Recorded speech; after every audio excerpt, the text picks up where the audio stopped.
Why red cabbages? I've chosen red cabbages because they're consistent in terms of pricing. Zimbabwe, we were once the breadbasket of Africa. Yes. What should we do as Zimbabweans to improve farming and to take farming to another level? We've got the land. Yes. And we've got just to be productive. Thank you. And just follow what is supposed to be done. For us women, women have always been farmers, even our grandmothers. That's very true. Farmers. The healthy part of farming does not only come from eating healthy foods, but that feeling, that comes after, plucking out the sweet potato from the ground. It's amazing. I don't lie to you. Oh yeah. What do you think is leading people to fail in farming? The biggest reason for failure in farming is, I believe, there's a knowledge gap.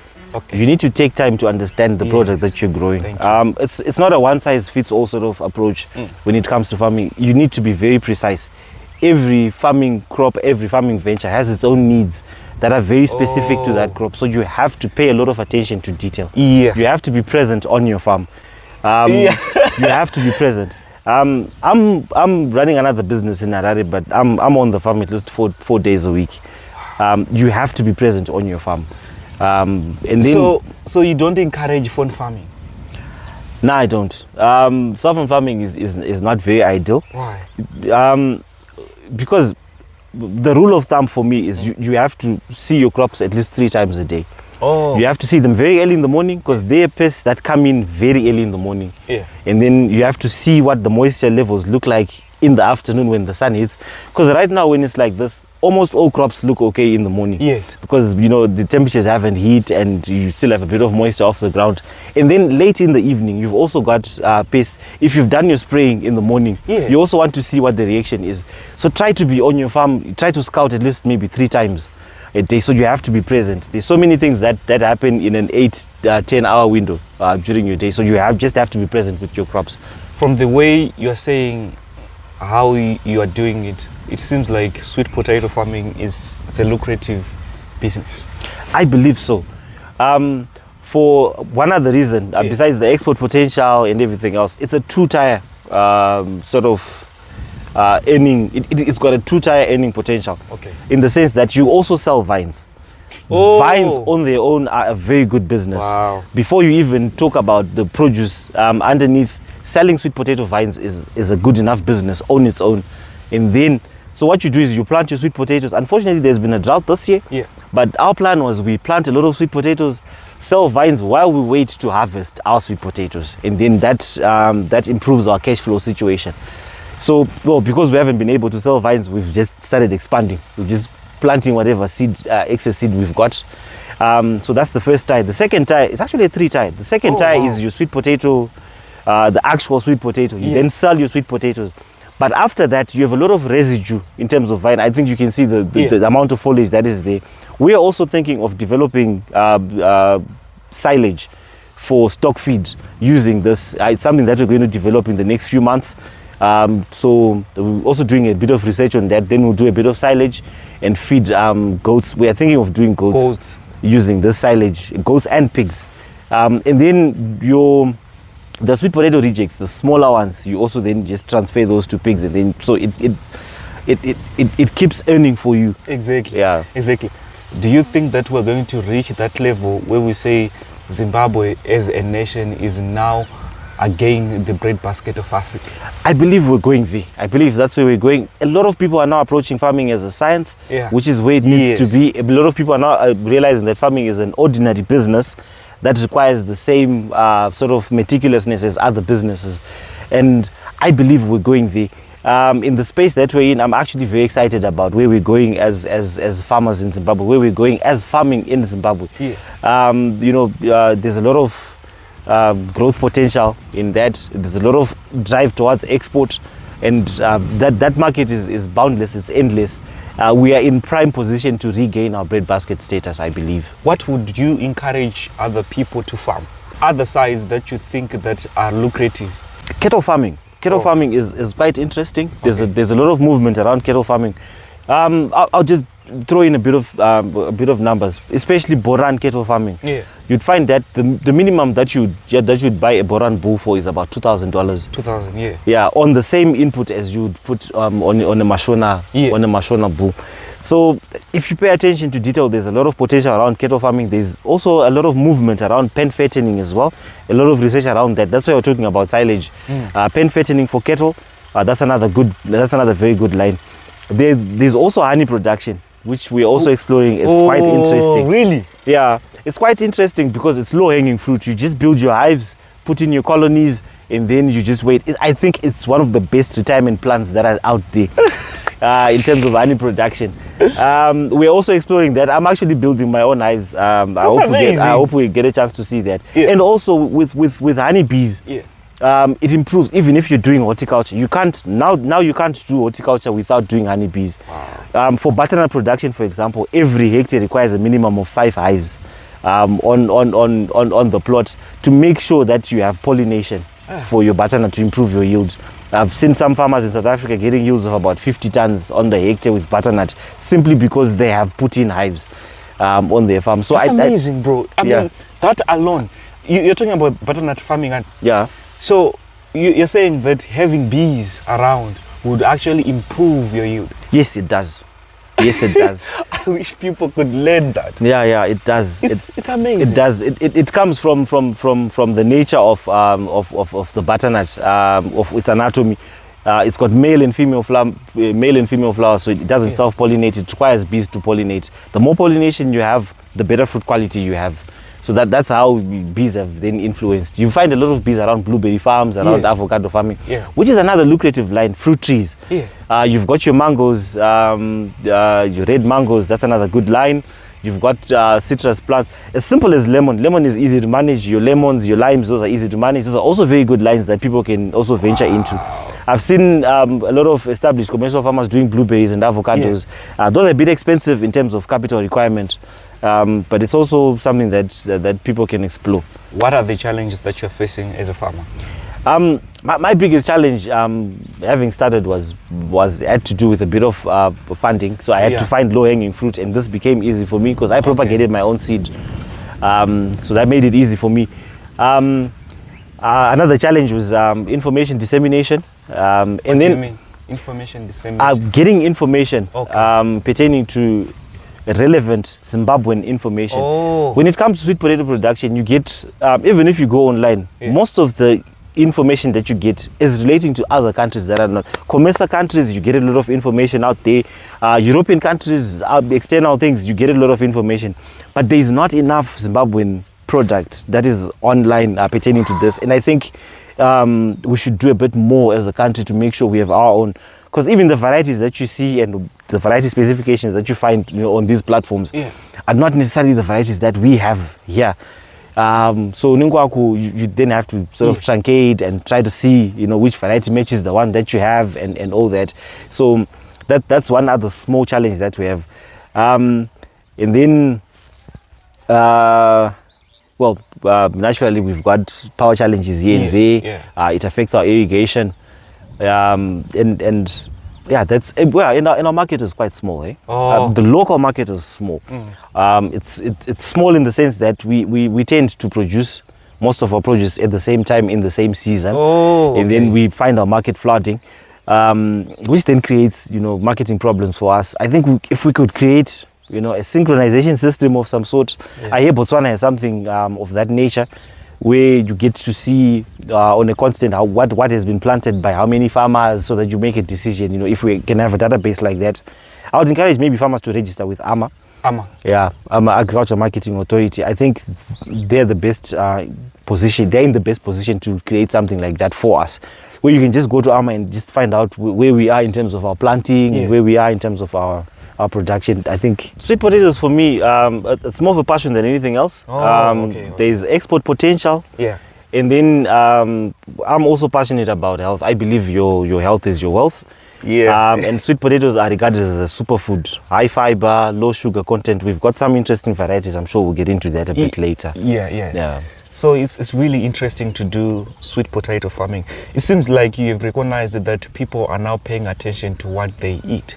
And right now, probably, is there a high demand for sweet potato? There's a high demand, yes, for sweet potatoes. And also being a drought year, there's naturally high demand for, almost all food products. Yeah. And sweet potatoes are no exception. There's always been high demand for sweet potatoes. We've never struggled to sell, and for that reason, we're actually thinking of expanding. There's also high demand for sweet potatoes even on the export front, especially for Zimbabwean sweet potatoes because of the quality of the produce that we produce as Zimbabweans. We've got orange flesh sweet potatoes. We've got, in that category, we've got Covington. And we've also got Burigad, which we got from Kutsaga. It's developed locally, but it's an orange-fleshed sweet potato. Those ones have high fiber and low sugar. We've also got this one, your ordinary German 2. Some call it chapepa. This one. Everyone knows it. It's your ordinary sweet potato variety. This is red-skinned and white-fleshed. And then we've got Chingofa 15, Wangwanoiti Kanyimo, because the leaves look like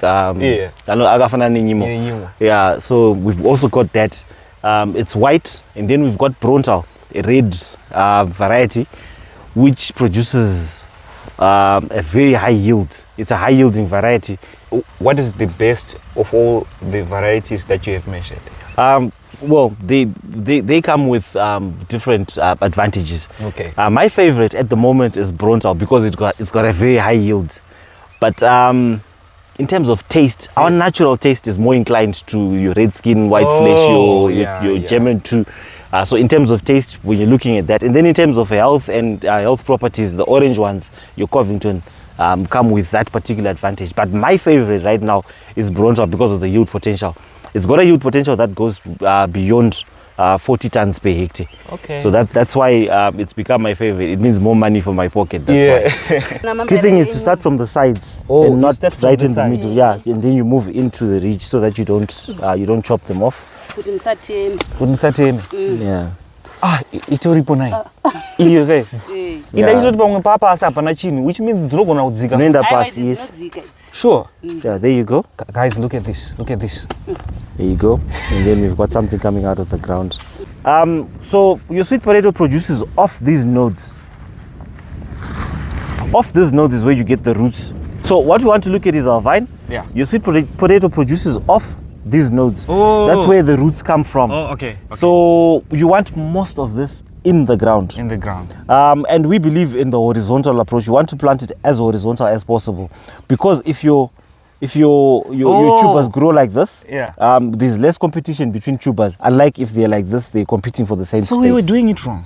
Because people would actually, I would say put it in a circle, something like that. Something like a C. And yeah. There are all sorts of methods to it, and I think maybe they have their own merits. Reasons why. But our approach has been to do a horizontal sort of approach, and think it has worked for us over the years.